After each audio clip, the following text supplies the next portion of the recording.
Assalomu alaykum.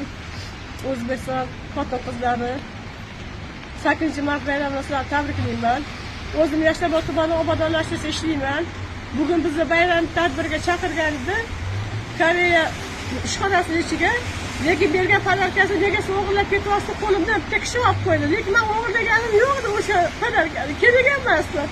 Qaytib boshqa umma chaqirmasa iltimos. Bu emas, 2 yildan beri mana shunaqa ahvolga tushib qolaman.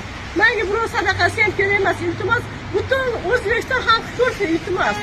Ko'rsin. Ular rozi bo'lsa, olgan oyligim arzimagan pul, lekin menga o'sha narsa kerak emas. Chaqirgandan keyin odam sharmanda qilmasin. Men o'g'irlik bilan bolalarimni boqmaganman.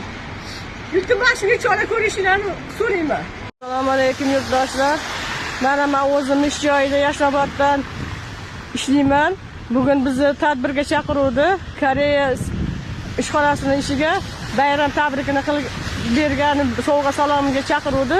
Lekin 1-2 yildan beri olgan sovg'amni har safar siz qayerdan oldingiz, nima uchun olib ketyapsiz, qo'limdan olib qo'ydi.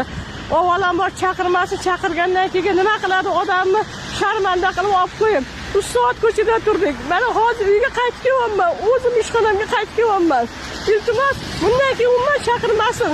Bizni Yashnobod tumani obodonlashtirishni har yili mana shunaqa bo'ladi. 3 yildan beri mana shunaqaga vaziyatga tushib qolaman. Lekin menga kerak emas sovg'a. Boringlar uchun bordim. Borsam, nega 2 ta paketni oldingiz? Kim sizga berdi deb, bergan pechenyesini qaytib olib qo'ydi. Tefalini ham tashlab kelin, o'zlariga buyursin. Boshqa umuman chaqirmasin. Bergan oyligiga arzimagan pul videosi olamni buzadi.